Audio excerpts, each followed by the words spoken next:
Pessoal, o que vocês acharam aí da palestra do Pio? Tá aqui, então, eu estou vendo algumas mensagens aqui a respeito do evento. Na verdade, não tem inscrição paga, não. Aqui a inscrição é gratuita, tem aqui o link, tá? Depois vai ficar gravado aqui as nossas conversas. Eu vou depois disponibilizar, vou editar. Passado o evento, vocês vão receber o certificado. Vai ter depois um momento que eu vou pegar todo o vídeo, vou separar por palestrantes, vou publicar novamente. Fiquem ligados no e-mail que vocês se inscreveram, que daí a gente mantém contato por lá, para que vocês possam também depois compartilhar esse conhecimento com outras pessoas. Eu vejo aqui mensagens, poxa, Paulo, eu queria tanto que tal pessoa escutasse, queria compartilhar isso, queria fazer isso chegar aos meus alunos, na minha empresa. Então, vai ser disponibilizado sim, tá? Esse material. A proposta do evento, do simpósio, pessoal, era fazer como se fosse um TED local seguido dessas discussões. Até pelo evento ser online, às vezes uma palestra mais longa, ela se torna mais cansativa. Então, se a gente for quebrando em palestra de 18 minutos, depois discussão, daí troca o tema, fica uma coisa mais dinâmica com vocês participando. Então, eu quero aproveitar aqui esse pequeno espaço que nós temos antes da nossa caríssima Andréia, que vai entrar na sequência às 5 horas, para aproveitar e convidar vocês novamente a se inscreverem no canal, tanto no YouTube, o Paulo Machado, como também do Instituto Casagrande. Reforçar aqui o agradecimento da parceria com o Instituto, também que faz eventos fantásticos. Eu tive como palestrante recentemente no Simpósio da Inteligência Emocional, e foi muito bom, e dá para ver que o pessoal adora mesmo os eventos do Instituto Casagrande. Amanhã nós vamos ter o Renato Casagrande, que vocês conhecem, que eu também tive a oportunidade de tê-lo como amigo, mentor de vários anos aí, acompanhei também todo esse crescimento dele, todas as transições de carreira, e é uma pessoa muito especial, e eu queria realmente poder disponibilizar todo esse conteúdo de maneira gratuita, acessível, para que ele realmente chegue ao maior número de pessoas, para que a gente possa ter essas reflexões tão valiosas em conjunto, e a partir dela possamos aí tomar ações que vão fazer com que a gente possa melhorar nossa vida, nossa carreira, nosso trabalho, nosso mundo ao redor, a nossa empresa e em todos os lugares, tá bom? Pessoal, para fechar com chave de ouro o nosso primeiro dia do evento, amanhã teremos novamente às 13h30, tá? Então, dá tempo de se inscrever também. Quem não se inscreveu e está aqui nos acompanhando, compartilha o link do convite, a pessoa pode se inscrever e assistir só o dia de amanhã. Quem quiser o certificado, precisa estar com a inscrição realizada, tá? O certificado é só para aqueles que estão inscritos. E amanhã nós vamos ter também um dia muito especial, começando com o Alan Costa, vai ter o Renato Casagrande, então vocês vão gostar bastante também. Mas hoje, para fechar com chave de ouro, assim, o nosso primeiro dia, eu vou chamar uma pessoa muito especial, e também um tema um pouco diferente do que a gente abordou até o momento, que é liderança feminina, diversidade e inclusão nas empresas. A gente está vivendo momentos aí de tensões ideológicas, políticas, e uma era de um consumo consciente, né? As pessoas buscando posicionamento nas empresas. Eu quero consumir dessa empresa porque eu me identifico com os valores dessa empresa. Do outro lado também a questão de boicotes. Então tá uma questão assim muito complicada. Eu imagino, eu penso assim, pessoal, na teoria do pêndulo. Não sei se vocês sabem, quando há um extremo muito grande de um lado, há uma força contrária da mesma forma do outro lado. Então a gente acaba caindo em dois radicalismos, por isso a polarização, mas assim como todo pêndulo, depois há o movimento de arrefecimento, assim, as coisas vão acalmando até que a gente encontra um ponto de harmonia ali, a gente acaba revendo nossos conceitos, entendendo um pouco o outro lado, em vez de se fechar cada vez mais na nossa própria bolha e nos aprofundarmos em conceitos de maneira irracional, sem jamais nos questionarmos. E esse tema, então, é um tema que eu confesso que eu ainda não estou muito, não tenho muita profundidade, não tenho opinião sobre isso, por isso eu quero muito aprender com essa pessoa especial que nós trouxemos aqui. Graças, inclusive, eu quero fazer uma homenagem também a um outro mentor meu e grande amigo, Hugo Gonçalves, que foi quem realizou essa ponte para que nós pudéssemos ter essa presença especial da minha próxima convidada, que é a Andréia Dutra.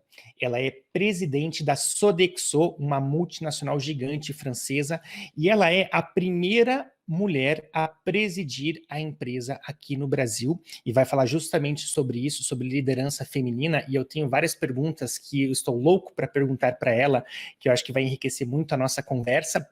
Ela é ex-diretora de RH da empresa e hoje ela lidera 44 mil colaboradores. A Sodexo é uma empresa já que tem uma posição bem determinada, tem alguns pilares bem fortes. Eu pude conversar com a equipe, fui muito bem atendido, uma empresa assim que eu fui conhecer mais e fiquei admirado com o trabalho que elas realizam. Então, eu gostaria de, neste momento, dar as boas-vindas aqui a Andréia Dutra. Andréia, posso te colocar na tela? Seja muito bem-vinda, tudo bem? Boa tarde, Paulo, tudo bem? É um prazer estar aqui com vocês hoje nesse evento, né? Parabéns aí pela organização, pela iniciativa. Também agradeço ao Rilgo pelo convite, né? Meu amigo Rilgo. Muito importante nós estarmos aqui debatendo temas tão diversos, né? E Com tão certeza. importantes para o momento. Obrigada, viu, Paulo? E eu agradeço, porque eu sei que a sua agenda também é muito corrida, seu tempo é limitado, então você poder disponibilizar esse espaço para nos enriquecer aqui, a brilhantar o nosso evento. Agradeço sinceramente em nome de todos os que organizaram e todos que estão participando, Andréia.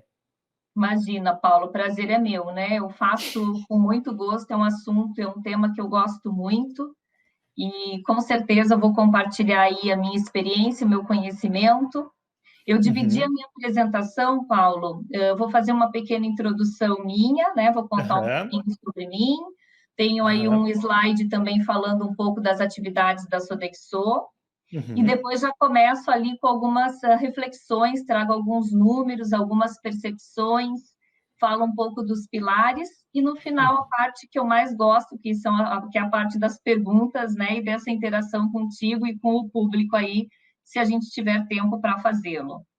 Perfeito, viu? Então eu vou colocar aqui na tela a sua apresentação e daí vou ficar aqui responsável para avançar conforme você quiser, tá bom?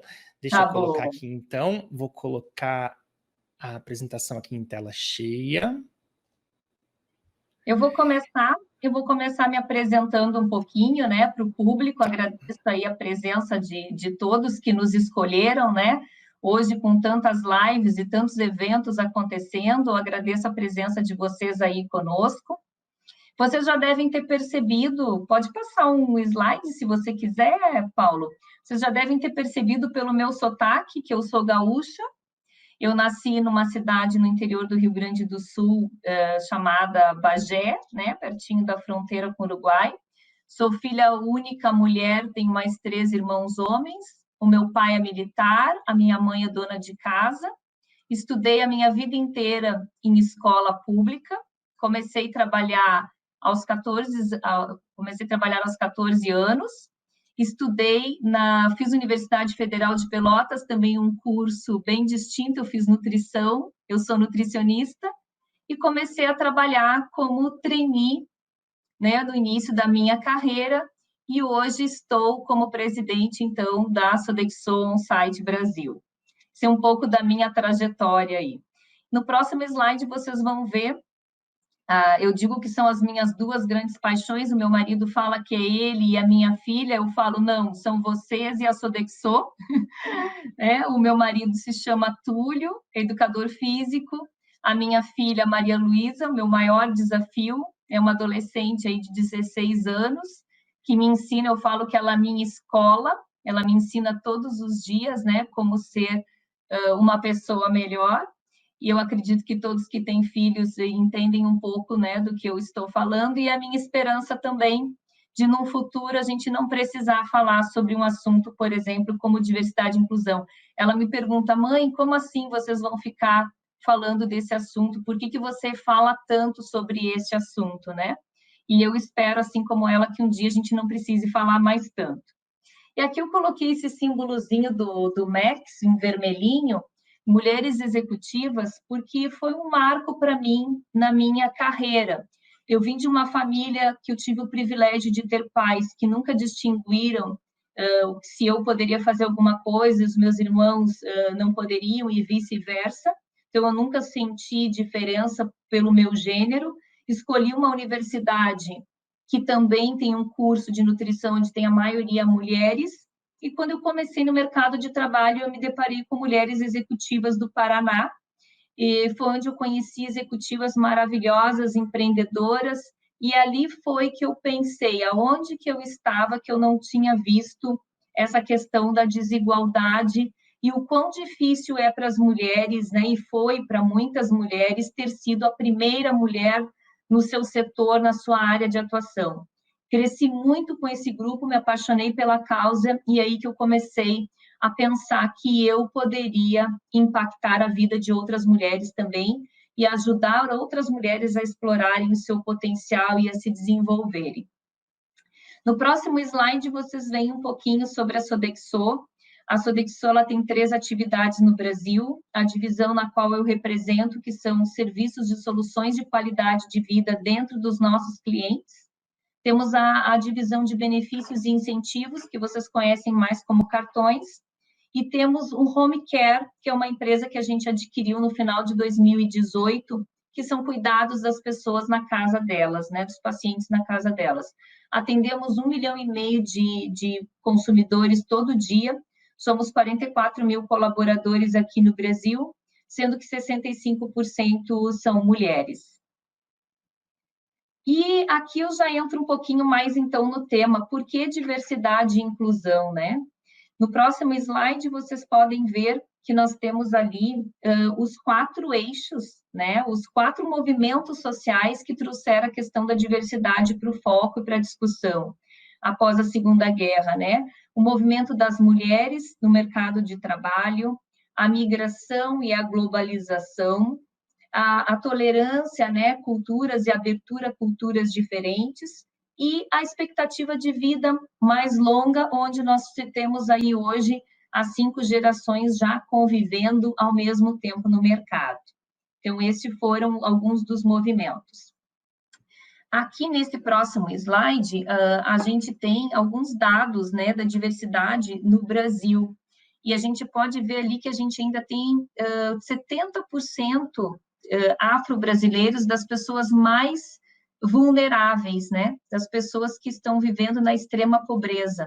Então, esse é um dado bastante impactante que a gente traz para mostrar por que é importante falar de diversidade. Nós temos ali um ranking, né, nada orgulhoso para o Brasil, que é o 5º país mais violento contra a mulher, né, no mundo ainda. E temos também ali, na questão da população, da comunidade LGBT, um dado que geralmente também, além da questão da violência, a expectativa de vida, por exemplo, de uma pessoa trans é de 35 anos, né? Metade da expectativa de vida de uma pessoa, da média de uma pessoa não trans. Então, são alguns dados que a gente traz sobre diversidade que fazem a gente refletir que é importante falar sobre este assunto. No próximo slide, aqui nós temos, né, o que as empresas ganham com a questão da diversidade. Então, por que trabalhar no assunto de diversidade e inclusão? Porque é o certo a se fazer, né, na questão dos direitos fundamentais e direitos humanos, mas porque também é uma questão de business, né? Então, hoje, para você poder refletir o desejo, a necessidade do seu cliente consumidor, você tem que ter uma equipe que reflita nisso, né? Então, para nós, na Sodexo, como nós trabalhamos com serviços e atuamos em diversas atividades e segmentos, nós já temos que nos adaptar a essa cultura diversa dos nossos diversos clientes, né? Mas a gente sente que precisa ter, e cada vez mais os nossos clientes pedem para que a gente também tenha pessoas diversas atendendo os clientes deles. Então, acaba sendo uma cadeia. Você tem uma comunicação maior, você tem uma identidade mais próxima com a empresa, porque você se identifica com aquela empresa, além, é claro, de ter vários estudos hoje, né? Tem muitas empresas que ainda estão nessa fase, tem empresas que não começaram, eu falo que diversidade é uma jornada. Tem empresas que nem começaram a falar, tem outras empresas que estão na fase de trazer números e estudos para criar a consciência, tem empresas que já passaram dessa fase e já faz parte da cultura, Então, é uma jornada e cada empresa está num estágio. Mas, por exemplo, inovação, tem estudos que falam que a criação, a geração de ideias e novas soluções chega a aumentar em 150% em equipes que são diversas, né? Então, a performance também, né? O aumento de performance, de engajamento, de produtividade. No próximo slide, eu apresento para vocês um exemplo da Sodexo. A Sodexo fez um estudo de equilíbrio de gênero com 50 mil pessoas dentro da própria Sodexo, e nós chegamos à conclusão de que times mais diversos, onde a gente tinha no mínimo 40% e 60%, o equilíbrio de 40% a 60% entre homens e mulheres, conseguimos ter um percentual de 8 pontos percentuais a mais na lucratividade, tivemos aí 9 pontos percentuais a mais na fidelização de colaboradores, 12 pontos na segurança, né? 14 pontos na questão do engajamento. Então, são números que nos trazem, que nos constatam aquilo que a gente já sabe, que diversidade e inclusão aumenta o engajamento, e o aumento do engajamento aumenta a produtividade e, consequentemente, aumenta a lucratividade. No próximo slide, aqui é só né, falando a McKinsey, falando do senso de pertencimento, que vai ser cada vez mais importante, né, as pessoas estarem no ambiente de trabalho e se sentirem pertencentes, elas poderem ser elas mesmas. Isso faz também com que elas tenham uma produtividade muito maior e se sintam muito mais engajadas com o propósito da empresa. Isso cada vez vai ser mais importante. No slide seguinte, eu trago para vocês aqui as dimensões da diversidade. Hoje nós trabalhamos, né, culturas e origens, trabalhamos ali as pessoas com deficiência, trabalhamos orientação sexual, trabalhamos o pilar de gerações e trabalhamos gênero. E muito fortemente nós temos falado da questão da interseccionalidade, que é nós trabalharmos, por exemplo, a mulher negra deficiente, né? A mulher negra lésbica, por exemplo, né? Então, trabalhar essa interseccionalidade, ter esse olhar da diversidade permeando todas as dimensões da diversidade é bastante importante. Mas eu vou focar aqui mais nos próximos slides, vou fazer algumas provocações em cima de gênero, que é o tema do nosso talk aqui. 257 anos. Esse é o número de anos que a gente vai levar, segundo o Fórum Econômico Mundial, para ter igualdade de gênero. Então, a pergunta que fica aqui é quem está assistindo aí, que é pai, que é tio, que é avô, como explicar para, né, os nossos filhos, para as nossas filhas, que nós vamos levar 257 anos para ter igualdade de gênero? Então, será que é importante falar sobre o assunto? E muitas vezes as pessoas falam, mas temos que deixar que aconteça de uma forma natural. De uma forma natural, no ritmo que nós estamos hoje, nós vamos levar 257 anos, né? Segundo a previsão do fórum. Então, é um ponto para a gente refletir, como o Paulo falou no início, a gente tem que ter dados, informações, diferentes perspectivas, para que a gente possa formar também a nossa própria opinião, né?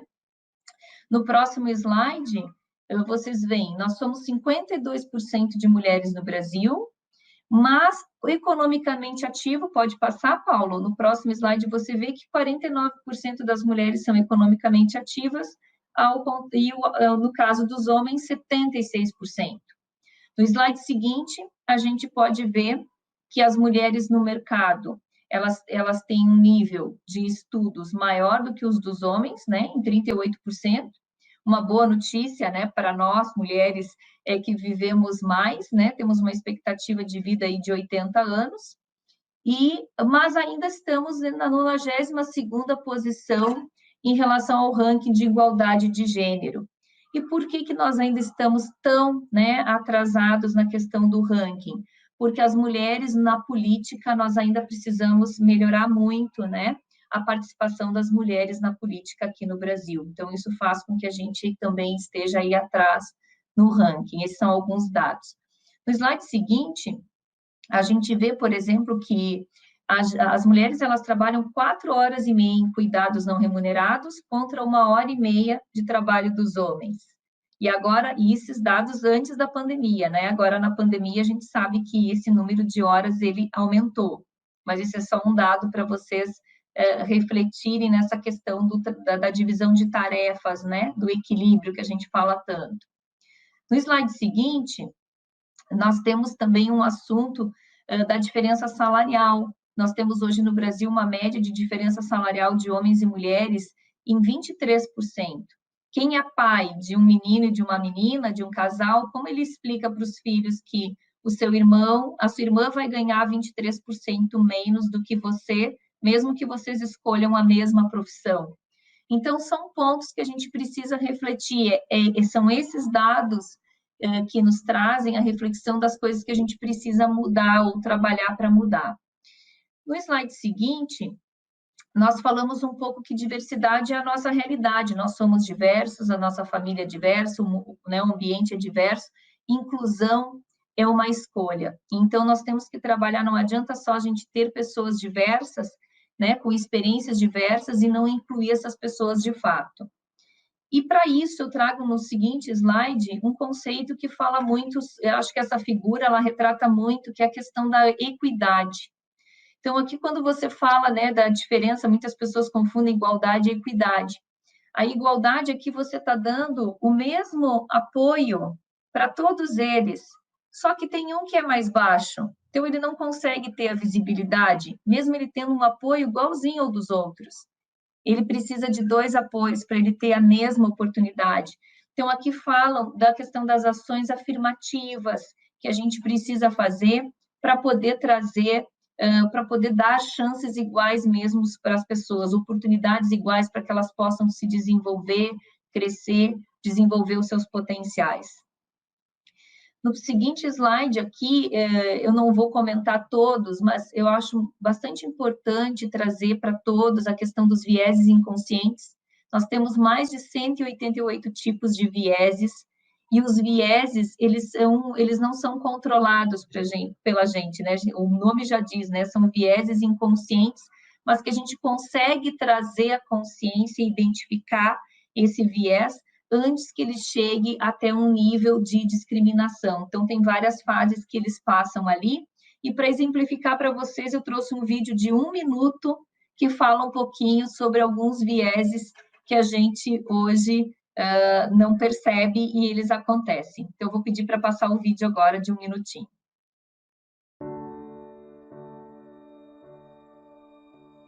As a girl, I'm expected to be your little princess. As a boy, I'm expected to be your hero. I'm supposed to play with dolls and look pretty. I'm supposed to play sports and act tough. Crying makes people think I'm hormonal. Crying makes people think I'm weak. If I spend more time at work than at home, I lack devotion. If I spend more time at home than at work, I lack devotion. People will question my sexuality if I choose to join the army. People will question my sexuality if I choose to be a nurse. I'm expected to define myself as a boy or as a girl.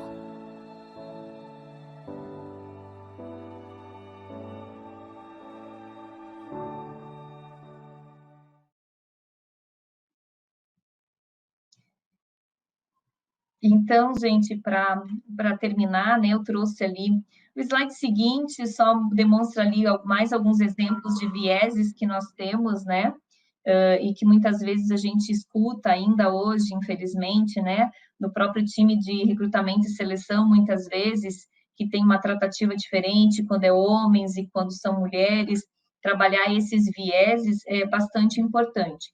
E para terminar, no último slide, para a gente poder partir aí para a etapa de perguntas e discussão aí com o Paulo, eu coloquei aqui 5 dicas, né, 5 etapas para a gente começar um programa de diversidade e inclusão, para quem está aí nos assistindo e que tem vontade de começar a falar sobre o assunto, ou que já tem na sua empresa, mas também não está assim tão ativado, né?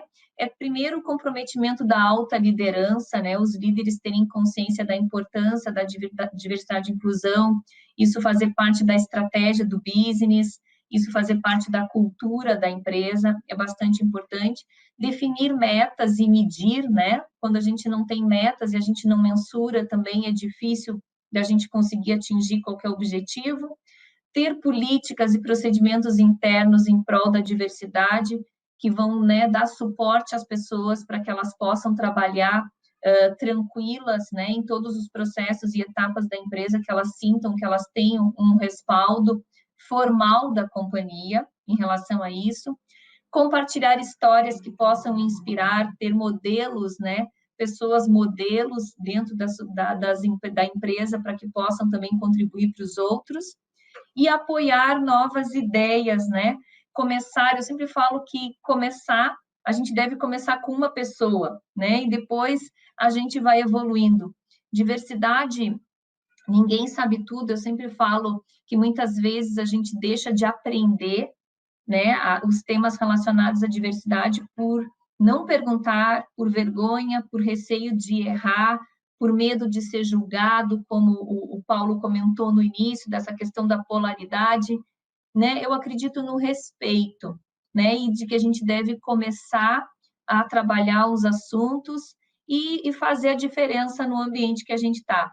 E esse trabalho, com esse propósito que a gente tem atuado na Sodexo, hoje a gente tem o orgulho de ter aí 89% de satisfação das pessoas com o aspecto de diversidade e inclusão, as pessoas muito engajadas, né, em relação ao tema, e a gente consegue viver de fato, a gente percebe que isso é uma cultura que permeia toda a organização e que chega lá na ponta no nosso cliente.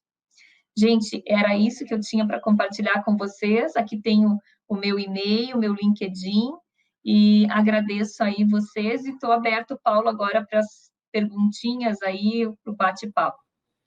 Imagina, André, olha, eu que agradeço aí a sua explanação, dá para ver que você fala com muita paixão desse tema, que é algo que vem de dentro mesmo, e eu parabenizo você pela iniciativa e por ter toda por adotar essa causa aí que é tão importante, e inclusive a Thaís Targa, que falou antes do Pio, ela tem um programa agora para mulheres empreendedoras, se juntou com outras líderes, a Heloísa do LID Paraná também vai falar amanhã. Então, tem esse envolvimento, tá? Eu gostaria de aprender com você, André, porque eu me considero um ignorante nesse assunto, tá? Tem algumas formações ali, algumas opiniões que eu estou sempre questionando, eu estou sempre aberto a mudar minhas opiniões, a aprender novas coisas. E eu começo, é importante a gente só fazer um prólogo aqui, uma premissa de que eu respeito absolutamente todos os seres humanos, assim, mulheres, homens, negros, trans, gays, todos. Eu enxergo a alma que reside dentro daquele corpo. Eu não enxergo a cor da pele, eu não enxergo nada. Eu enxergo um ser humano ali. Sou pai de 2 filhas, tá? 2 filhas maravilhosas que eu quero que elas tenham escolhas e possam ser bem-sucedidas profissionalmente, se assim elas desejarem. Sou casado também há um tempo. Parabéns pela linda família ali, bonita foto também, que bacana. Eu vou falar também sobre como conciliar essa vida de executiva e qualidade de vida que prega a Sodexo e a vida familiar, como é que você consegue fazer isso? Mas antes, André, eu queria perguntar, para aprender com você, como conciliar a questão da meritocracia com a questão da diversidade. Deixa eu aprofundar um pouco a minha pergunta. Vamos supor, teve uma foto uma vez que eu vi, André, que foi também muito assim, sabe aquelas imagens ou alguma coisa que alguém fala, de repente você muda todo o seu conceito. A foto era a seguinte, eram 2 fotos, na verdade, contrastando no Rio de Janeiro, mostrando a formação de uma turma de medicina com uma equipe de garis saindo para trabalhar as ruas. Em cima, na formatura da medicina, todos eram brancos. Nos garis, todos eram negros. Então, essa foto, ela revela muita coisa. Realmente, não dá para você negar que existem grupos, sim, em risco, em situação de vulnerabilidade, que são discriminados, que são marginalizados, e a gente deve, sim, a gente tem a responsabilidade de acolher, de auxiliar, de oferecer oportunidades para que haja equidade, né? A meritocracia, ela existe desde que haja igualdade na partida. Mas a questão, uma outra imagem que me vem em mente, uma vez eu fui convidado, meu irmão, ele é doutor em psicologia, eu fui convidado, ele ia ser homenageado, e eu fui para uma formatura de psicologia. Nessa formatura, Andréia, eram várias turmas reunidas, havia umas 80 pessoas no palco, das quais 79 eram mulheres. Um homem na turma de psicologia. Eu tenho outro amigo que fez engenharia elétrica. Ali era o inverso. Vamos supor, de 80 a 79 eram homens. Então, existe a questão realmente de mulheres que não têm escolha, não têm acesso, são discriminadas, mas existe também a questão de escolhas pessoais, que há profissões que tendem a atrair mais homens e há profissões que tendem a atrair mais mulheres. Eu vi estudos, por exemplo, que a profissão que mais paga bem nos Estados Unidos é engenheiro da indústria petrolífera, dos quais a maioria das pessoas ali são homens. E há opções, há profissões que eventualmente podem vir a pagar menos, professora do ensino primário, enfermeira e assim, que normalmente são escolhidas por mulheres também. E não é uma questão que há dois profissionais iguais, fazem a mesma coisa, a mesma experiência, e aqui o homem ganha X, aqui a mulher ganha 23% a menos. Mas que essa diferença se dá também por causa de escolhas pessoais em que homens talvez estejam mais predispostos a dar menos atenção à família, viajar mais, não sei o quê. Mas isso eu estou falando como um aprendiz aqui, não estou expondo nenhuma opinião. Mas a minha pergunta a você é como conciliar a diversidade e inclusão com o mérito da pessoa e o esforço de crescer dentro da empresa. Como é que você equaciona isso na sua visão? Sim. Primeiro, Paulo, todos somos aprendizes, né? Principalmente quando o tema é diversidade, mais ainda, né? A gente está sempre refletindo e aprendendo pontos de vista diferentes. Eu acredito que para você conciliar a meritocracia com a questão da diversidade é através da equidade. Eu não vejo. E aí, quando eu falo equidade, como você traz equidade dentro da organização, por exemplo? Através de ações afirmativas, né? Que você possa estar fazendo, programas que você possa estar fazendo para capacitar e que essa pessoa possa ter a oportunidade de competir de igual para igual. Então, acho que esse é um ponto. Isso, dentro das empresas, acaba sendo uma obrigação das empresas, né? Acaba sendo uma responsabilidade das empresas fazer isso, para poder promover esse ambiente, mas é uma questão de educação, né? E no Brasil, a gente sabe das diferenças. Quando eu olho para trás, por exemplo, eu estudei, como eu falei no início, a minha vida inteira em escola pública. Eu peguei aquelas greves que tinham, eu me lembro que os professores mandavam a gente para a biblioteca e a gente ficava lá fazendo leitura. E quando eu fui fazer o vestibular, eu prestei vestibular para uma universidade federal, e eu me lembro do quanto que eu tive que estudar, e eu estudava de segunda a segunda para passar no vestibular público, diferente de colegas que estavam em escolas privadas que tiveram mais facilidade. Então, a gente não pode dizer que é igual, mas também a gente não pode desistir de ir atrás dos nossos sonhos, né? De acreditar que isso é possível. E o que eu vejo, eu sempre falo que a sorte é o encontro do preparo com a oportunidade. Então, a gente se manter sempre preparado, a gente acreditar que é possível, que a gente pode conseguir. E tem mais barreiras? Tem. Quando a gente não tem equidade, a gente tem mais barreiras. Mas é possível chegar lá. A gente deve acreditar que é possível chegar lá e estudar. Hoje, a gente tem uma grande vantagem. Olha esse evento que você está fazendo. Você está proporcionando gratuitamente para muitas pessoas que podem estar aqui assistindo. Então, o impacto que a gente tem do acesso à informação hoje também é bastante grande, né? Se a gente educar as nossas pessoas, e aí, claro, tem uma série de problemas, aí tem ausência de tecnologia, as pessoas não têm internet para poder também estudar, a gente está vivendo agora esse dilema da educação das escolas públicas, que muitas crianças estão sem ter aula, diferente das escolas privadas, mas não muito, porque a gente sabe que mesmo na privada o estudo está diferente. Então, assim, o que eu penso em relação a conciliar meritocracia com diversidade é você trabalhar nas ações afirmativas para que você possa criar essa oportunidade. Então, eu acho que isso, a empresa pode fazer isso. Não adianta querer colocar eu quero colocar mais negros no meu programa de trainee, mas aí eu exijo que tem que ter inglês. Aham. Hoje não é nenhuma questão, o inglês não é nenhuma questão de, né, brancos e negros, menos de 2% da população fala inglês, então eu já estou Uhum. tirando 98% quando eu coloco Aham. exigência. Então, Aham. esse tipo de iniciativa as empresas podem fazer e devem fazer. Aham. Aham. Não, olha, e eu fico muito feliz, Andréia, da gente poder conversar sempre nesse clima amistoso, de um buscando aprender com o outro, porque muitas vezes são assuntos que mexem com as emoções das pessoas, e nesse ambiente, às vezes, tóxico, assim, você não consegue ter um diálogo construtivo por conta dessa emoção que acaba assumindo o controle aí nas discussões. Eu estava pensando, eu sou totalmente a favor, assim, da equidade, de fazer todos os nossos... A gente tem a responsabilidade de oferecer essa justiça na partida para que depois eles possam, através do mérito, conquistar seu próprio sucesso. Mas eu fico pensando assim, por exemplo, uma empresa, vamos supor uma empresa dessas que eu citei, que às vezes informática, programação, que realmente tende a atrair mais profissionais homens.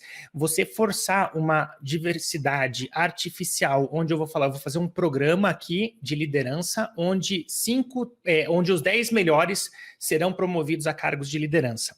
E daí, pelo mérito, pela dinâmica, ocorre que desses 10, os 10 são homens brancos héteros.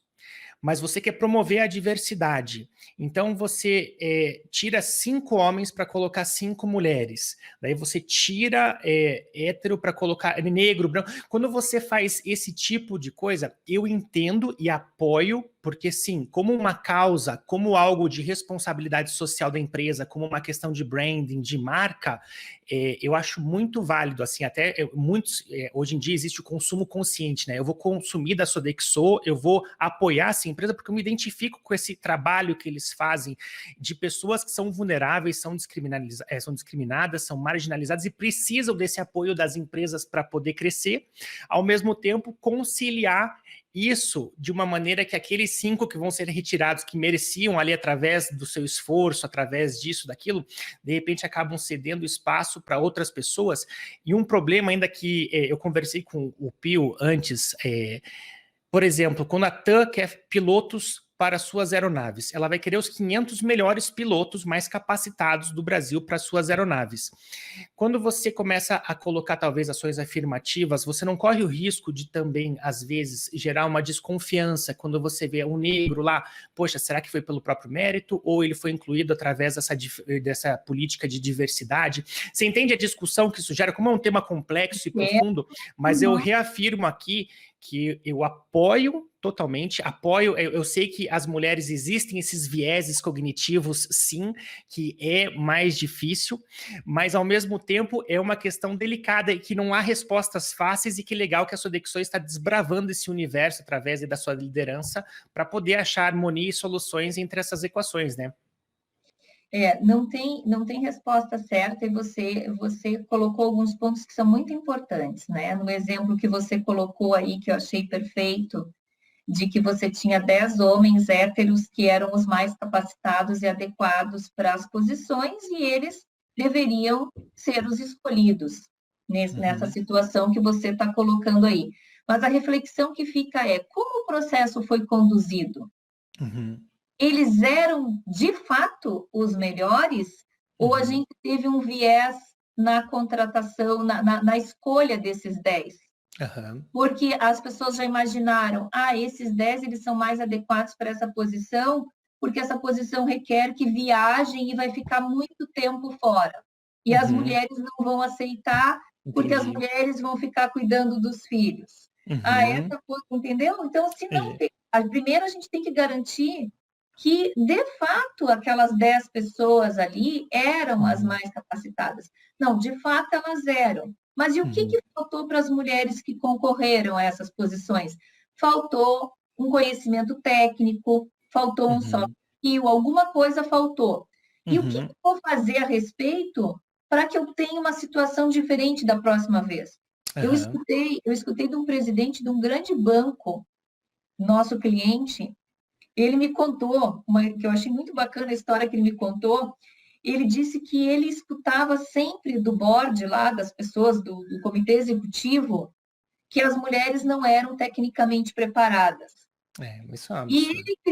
ele criou um programa de técnico, de formação técnica para Uhum. as mulheres. Ele formou 50 mulheres. Uhum. E aí ele entregou aquela turma para o comitê executivo e disse: agora o que vocês vão argumentar? Assim, Excelente. eu acho que essa liderança é que a gente Uhum. precisa Uhum. identificar. E os times de RH que trabalham na aquisição de talentos são um ponto fundamental, né, para que eles possam, para que a gente possa tirar esse viés já lá na seleção, no processo de recrutamento e seleção, e eles não Uhum. podem estar sozinhos. A empresa tem que Sim. ter uma política formal que garanta a eles que eles possam devolver para o líder, quando o líder vem dizendo: eu quero engenheiro, Uhum. homem, porque o cliente pediu que tem que ser homem, tem que ter Aham, até não. 30 anos. A pessoa da aquisição de talentos possa dizer: não, você quer o que você precisa, qual que é o perfil da posição que você precisa. Eu vou buscar para ti o melhor candidato. Uhum. É isso que tem que ficar muito claro. E a empresa tem Sim. que apoiar isso, Sim, sim. sabe? Não, perfeito.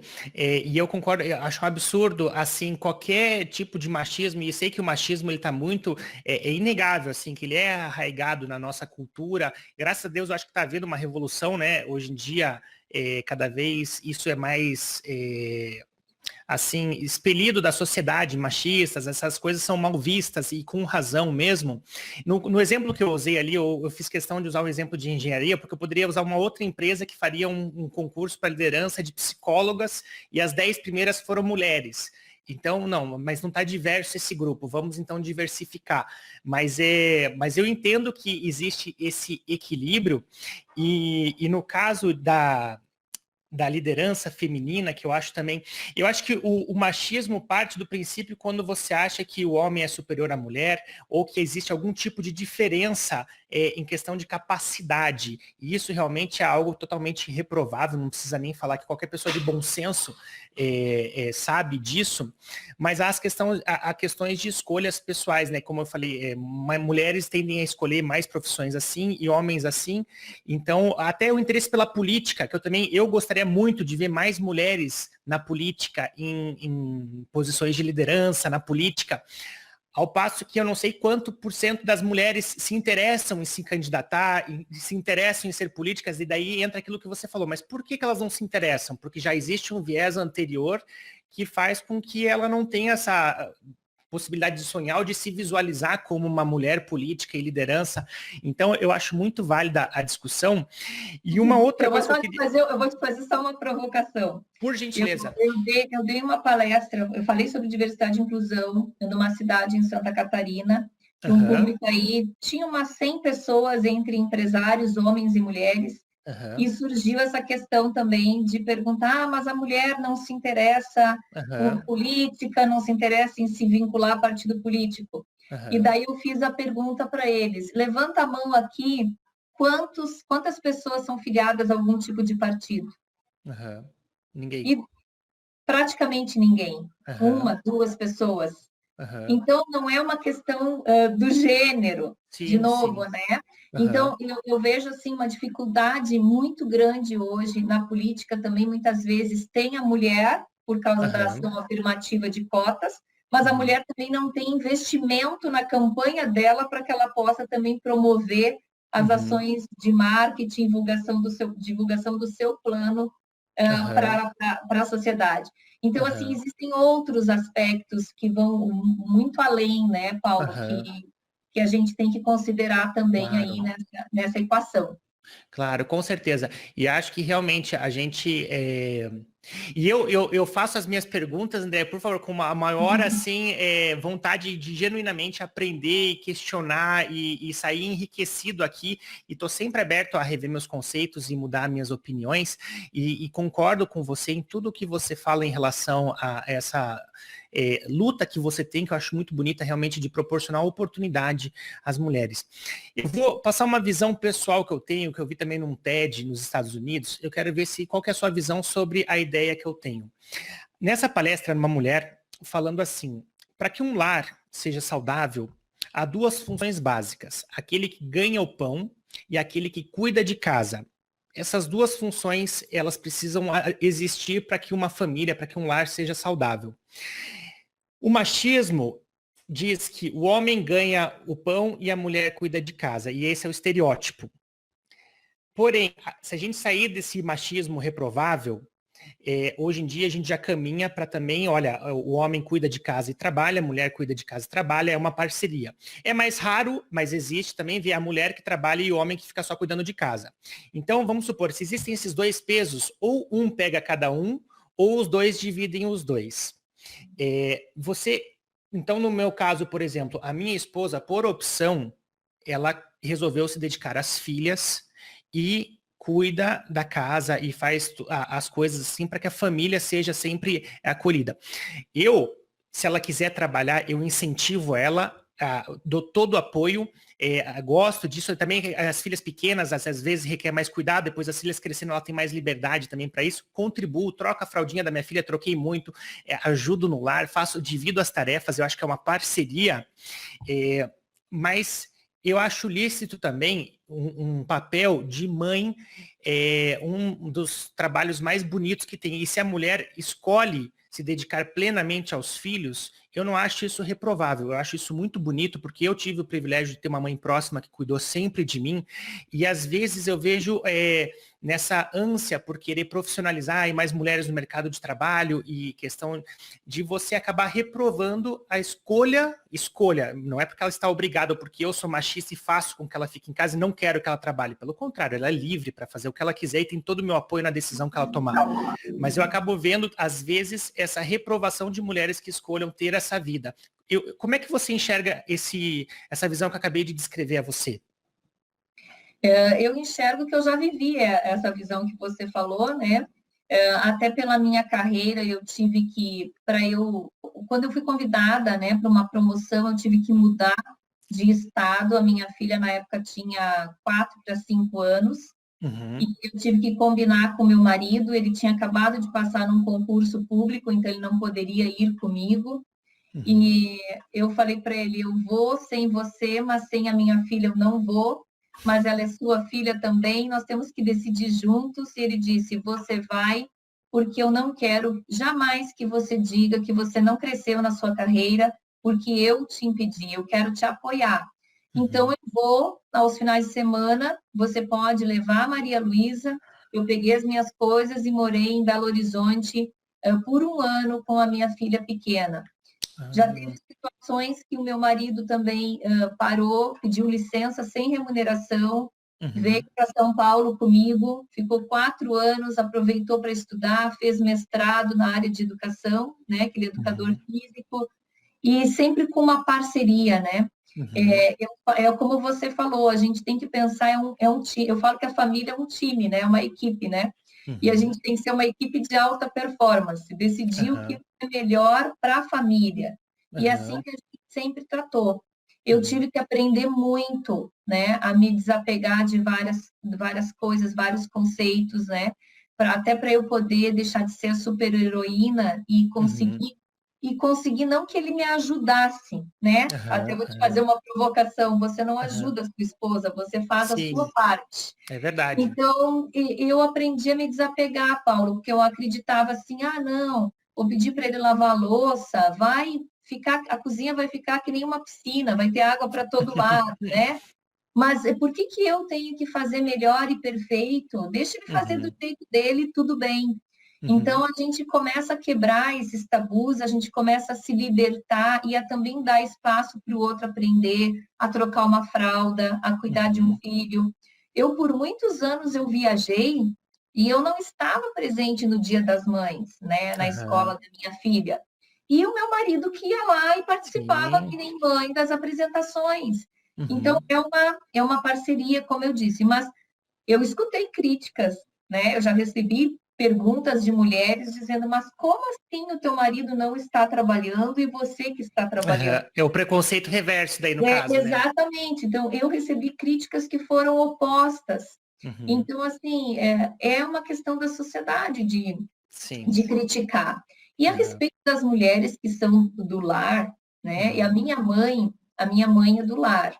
Uhum. Ela cortava cabelo, ela tinha um instituto de beleza, e ela fechou o instituto quando ela engravidou do meu irmão menor, teve um problema de saúde, e as clientes dela iam até a nossa casa para ela atender em casa, tamanha era a ligação que ela tinha com os clientes. E aquele dinheiro que ela ganhava ali no corte do cabelo, só ela ajudava o meu pai nas despesas e cuidava de nós éramos em 4. E eu tenho um orgulho da minha mãe, assim, do trabalho que ela fez, e eu sempre digo assim, sucesso, as pessoas perguntam, o que você fez para você estar nessa posição de sucesso? Mas quem disse que sucesso é estar nessa posição? Né? O sucesso depende do que é o sucesso. O tabu da sociedade diz, na verdade, né? A visão pragmática da sociedade diz que, é CEO, então... O que é sucesso? Ninguém é CEO. As pessoas estão CEO, estão presidentes, estão VP de qualquer coisa. As pessoas não são aquilo. Elas são elas mesmas. Então, eu sempre falo assim, depende do que é sucesso. Para mim, sucesso eu sempre tinha um conceito assim, sucesso é fazer escolhas e ser feliz com elas. Sempre falava isso e foi o que eu fiz a minha vida toda. Até que um dia eu participei de uma live com uma outra colega, uma outra mulher, uma mulher incrível, que tem um filho que tem um problema neuromotor, e ela falou, além de fazer escolhas, é a gente aceitar quando as coisas acontecem para a gente, e a gente saber utilizar aquilo que aconteceu de uma forma positiva. E aí eu mudei um pouco, é ser feliz com as escolhas e aceitar aquilo que vem, os desafios que vêm na vida da gente, que a gente vem, que fazem com que a gente cresça como pessoa, que a gente busque se superar sempre. Então, eu acredito muito nisso, Paulo, de verdade. Você sabe que tem uma oração também que diz, dai-me sabedoria para mudar aquilo que eu posso, resignação para aceitar aquilo que eu não posso mudar e sabedoria para distinguir um do outro. Então, realmente, tem coisas da vida que a gente não escolhe e o sucesso realmente ele é muito relativo. No começo do evento, eu compartilhei também a minha definição pessoal de sucesso, que é uma combinação de 3 coisas. Uma é você alcançar a excelência de si mesma, se tornar a melhor pessoa que você é capaz de ser, e essa é uma competição interna, não é você se comparar com a Andréia, presidente, não é? É no seu contexto de vida. A segunda tem a ver com o que você falou, que é você ter uma visão clara da vida ideal para você, da vida dos seus sonhos, e você conseguir transformar isso na sua realidade. E a terceira, que você faz muito bem também, é você expandir, não pensar só em si mesmo e contribuir significativamente para o mundo ao seu redor. Se você tiver essas 3 coisas que são muito relativas, na minha concepção, você é uma pessoa bem-sucedida e eu posso ver que você é.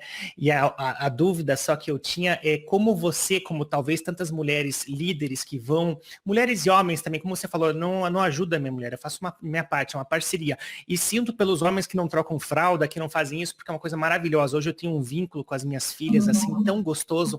Inclusive, eu trabalho em home office e tenho 2 filhas, estou sempre com elas, e na minha concepção de sucesso eu tinha que ter essa proximidade com elas, então na minha vida eu queria estar todos os dias com ela, presente com elas, né? E o que eu ia te perguntar é como você poderia auxiliar pessoas, no caso mulheres, assim, talvez por causa dessa questão, ou homens também, mas de conciliar um sucesso profissional com qualidade de vida e dedicação à filha, marido, esposa e assim por diante. Como fazer isso, já que a agenda de uma presidente é muito intensa também, não vamos negar a realidade, né? A sua responsabilidade é muito grande, muitos compromissos, muitas coisas. Como é que você consegue equilibrar essa dedicação à família também, à sua filha, que você com certeza ama, ao seu marido, essa família linda que você tem? Você falou tudo já, né? Você tem que ter uma rede de suporte. Então, pessoas bem preparadas que trabalhem com você. Então, formar times de alta performance, desenvolver as pessoas, né? A gente sempre fala que a gente deve contratar sempre pessoas melhores que nós, e isso é uma grande verdade, né? Que se você contrata as pessoas melhores que você, você desenvolve as pessoas, elas trabalham e tudo dá certo no fim, tudo dá certo, né? Então, acho que esse é um segredo, contar com o suporte da família. Eu acho que muita conversa também, né? Você conversar com o seu parceiro. E primeiro você trabalhar o autoconhecimento, porque eu tive que trabalhar também, como eu contei ali, eu achava que eu podia fazer tudo, eu achava que eu era super mulher, que eu dava conta de tudo, até que acontece alguma coisa na tua vida que impacta na tua saúde, e aí você pensa, poxa, isso está acontecendo por algum motivo, eu preciso parar para pensar, e aí você revê como você vai trabalhar dali para frente, né? Então, não querer ser super-heroína, não querer fazer tudo. Uma das tendências que eu tenho lido bastante agora, que é uma tendência da pós-pandemia, de todas as pessoas em geral, é a questão do autocuidado. As pessoas estão muito voltadas para o autocuidado, para a proteção, para a saúde.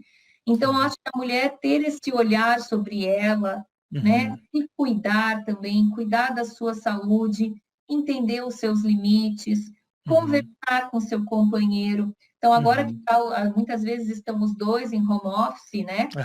Eles dão um tempo para conversar e para ter essa conversa, né? Esse diálogo honesto e dizer, cara, você não me ajuda, você tem a sua parte a fazer, né? Você é pai, né? Eu falo que a reunião da escola não devia ser reunião de pais, tinha que ser reunião de mães, né? Na escola da minha filha, o meu marido era o único pai que participava. É verdade. Da minha filha também, eu participava e eu era minoria. Não era o único, mas era minoria clara, assim. O meu marido era um sucesso entre as outras mães. Quando ia nas festas, as mães nem conversavam comigo, só conversavam com ele. Porque eu raramente conseguia ir nas reuniões e ele ia sempre. Sim. Então, assim, ó, quebrar esses paradigmas, né? Eu acho que isso é uma questão muito importante, porque a gente só vai buscar cada um o seu equilíbrio, né? Aquilo que dá prazer para você e fazer as suas escolhas, né? Eu lembro que tem e a vida dá sinais, os filhos ensinam a gente. A Maria Luísa, quando tinha uns 5 aninhos, ela disse para mim, mãe, por que você trabalha tanto? Aí eu falei para ela, porque eu gosto. E aquilo já saiu automático, porque eu amo o que eu faço. E ela olhou para mim e falou, você não gosta de ficar comigo? Então, aquilo me bateu tanto e disse, ligou um sinal de alerta, né? Você precisa dar mais atenção, você precisa estar mais com ela. Então, eu acho, mas sem culpa também, não adianta sofrer culpa, né? Sim. E a sociedade não está preparada para isso. Quando a minha filha quando ela tinha 9 anos, né? Ela foi diagnosticada com déficit de atenção, e a psicóloga, eu viajava muito na época, e a psicóloga olhou para mim e falou, eu não sei o que impacto você vai causar na vida da adulta da sua filha diante de tudo que você está fazendo. E aí eu olhei para ela e falei assim, aí tinha uma caixa de lenços na mesa, né? Eu brinquei e falei assim, agora eu entendi por que você tem essa caixa de lenços, mas eu vou te fazer uma pergunta. Eu vou te devolver a pergunta. Me responde claramente. Se fosse o oposto, o meu marido viajasse e eu ficasse em casa, você diria para ele a mesma coisa que você está dizendo para mim? Então, assim, a sociedade ela não está preparada ainda para lidar com esse tipo de coisa, sabe, Paulo? Então, são coisas que a gente vai ter que aprender a lidar, sentimentos que a gente vai ter que acomodar, amadurecer, né? E buscar ser feliz com o resultado disso tudo, né? Eu acho que é o que importa mais. Com certeza, e você sabe, eu faria exatamente a mesma coisa que o seu marido pela minha esposa em relação a não frear o desenvolvimento profissional dela, faria minha parte, digamos assim, se necessário eu fico com a família, você vai se desenvolver profissionalmente, porque realmente eu vejo diferença assim, eu não vejo assim homem igual mulher. Por exemplo, uma vez falaram, porque a minha esposa faz minha mala quando eu vou viajar, machista. Não é machismo na hora que a gente vai viajar. A hora que vai carregar a mala no carro, carregar a mala para cima e para baixo, sou eu. É uma parceria. Cada um faz aquilo que tem mais jeito, que tem isso. E ninguém é melhor que ninguém. Um apoia o outro em um clima construtivo ali para a gente poder. Mas realmente existem esses paradigmas que, graças a trabalho como o seu, estão sendo vencidos aí, apesar de haver também o efeito colateral disso tudo, porque, como eu falei, muitas vezes é difícil a gente ter um diálogo amistoso, gostoso, assim, construtivo, porque mexe com os ânimos e acaba havendo né? Você deve saber melhor do que eu. e tanto de um lado como do outro. Então eu fico feliz, eu acho que fica muito bacana a gente poder dar essa contribuição ao evento, de ter esse diálogo bacana. Agradeço muito, mais uma vez. Sabe que essa questão da equidade, eu até falei com o professor Pio antes de você, ele é reitor da Universidade Positivo, do Grupo Positivo. Maravilhoso ele, né? Eu peguei o finalzinho. É uma pessoa fantástica, assim, muito culta, e a gente estava conversando sobre essa questão de equidade, que realmente, para que haja meritocracia, deve haver igualdade na partida. Entretanto, eu estava comentando com ele que eu lembrei que, quando eu vi isso, eu também pensei, por outro lado, que as pessoas mais bem-sucedidas que eu conhecia, ele incluindo, eram pessoas que tiveram infâncias muito difíceis. Ele que estava contando, ele foi ter energia elétrica na casa dele com 17 anos. O pai morreu cedo, ele com 8 irmãos, ele o mais velho. O próprio Ilgo, também, se você conhece a história de vida do Ilgo, tantas pessoas, e justamente foram essas dificuldades que forjaram nelas um caráter para conseguir chegar aonde chegaram. E voltando àquela questão da qualidade de vida e sucesso profissional, dá para ver que você é uma pessoa que tem um desenvolvimento pessoal enorme. Para você conseguir dar conta de tudo isso, você tem que ser organizada, produtiva, tem que saber liderar, você tem que saber delegar, formar pessoas, você tem que ter bons hábitos, você tem que ser disciplinada, você tem que ter autoconhecimento, tantas coisas juntas que possibilitam com que você vá ao encontro desse equilíbrio. E eu queria te mandar, André, eu vou fazer chegar até você o meu livro que fala justamente sobre o verdadeiro sucesso, que é essa reflexão sobre o sucesso e esses princípios sobre a nossa vida, de como a gente pode alcançar excelência, contribuir no mundo, e fala sobre todos esses temas, responsabilidade, autoconhecimento e tudo mais. Então, fica com um singelo presente aqui de gratidão pela sua participação, por disponibilizar esse tempo e fechar com chave de ouro o primeiro dia do nosso evento. Agradeço de coração em nome de todos. O pessoal adorou aqui no chat. Que bom, Paulo. Eu que agradeço. Foi muito agradável bater um papo contigo. E vai ser um prazer ler o teu livro aí. Já estou curiosa, ansiosa aí para que ele chegue aqui para mim. Tá, e obrigada ótimo. a todos aí pela audiência, né? Espero que tenham gostado aí das contribuições e que todos nós possamos fazer, né, com amor, aquilo que é o nosso propósito e que a gente possa continuar impactando. Eu sempre falo que a gente tem uma escolha todo dia, né? Porque a gente sempre vai gerar impacto nas pessoas. A gente escolhe se esse impacto vai ser positivo ou não. Espero que todos escolham impactar de forma positiva a vida das pessoas que convivem com vocês, que nos assistem, e que vocês sejam felizes todos os dias, né? Vivam o hoje. Amém. Um abraço em todos. Obrigado, Andréia. Só para você saber, nós tivemos mais de 1.000 inscritos. Esse evento vai ficar gravado depois, mais pessoas vão assistir e espero que seja um veículo para amplificar aí a sua mensagem, da Sodexo e do lindo trabalho que você realiza. Obrigado mais uma vez. Obrigada, Paulo. Até a próxima. Tchau, tchau. Pessoal, então chegamos aqui, ó, poxa, muito bacana, né, o papo com a Andréia, assim, foi mais discussão, mais interação, acho legal. Eu confesso que eu não tive oportunidade de ficar lendo muito o chat aqui, eu dou uma espiadinha rápida, porque, claro, minha concentração tá nela ali, pelo respeito ao tempo dela e por tudo, mas depois eu vou ler com calma, sim, o chat. A Andréia é, assim, uma guerreira, tá aqui, ela é um case, assim, fantástico, você vê, é jovem, um cargo de liderança, com uma linda família, é uma inspiração muito grande mesmo, e trouxe um ensinamento muito precioso para todos nós, né? Então, só reforçando, pessoal, amanhã, 13h30, começamos o segundo e último dia do evento. Ainda dá tempo para você se inscrever, convidar os amigos, compartilhar, porque amanhã também vão ter pessoas fantásticas para conversar, do mesmo nível ali, discussões muito ricas. Que mais? O livro, como eu falei, ó, o livro que eu vou presentear para a Andréia, porque ele não está à venda a versão impressa, mas essa mesma versão aqui tem a versão resumida, você pode baixar no paulomachado.com/livro, e então o mesmo conteúdo que ela vai ler, você também tem a oportunidade de ler. E que mais? Mandem as suas dúvidas para o e-mail ali do Simpla, se vocês tiverem sugestões, feedback. É meu primeiro evento, pessoal, então eu peço desculpa se me atrapalhei em algum momento aqui. Primeiro evento online, estou tateando, aprendendo um pouco esse universo, mas agradeço aí de coração você que ficou comigo até agora aqui. Espero poder levar mais valor ainda para você cada vez mais e com um dia amanhã também muito especial. Obrigado pela presença de hoje. Fico no aguardo do feedback de vocês aqui para o evento. E amanhã, às 13h30, então, iniciamos o segundo dia. Se você não fez a inscrição, eu vou deixar aqui uma última vez o link no chat para você fazer, porque daí você recebe o certificado de participação e para você também compartilhar, né, com o pessoal, amigos aí, para que essa mensagem possa chegar também a outras pessoas.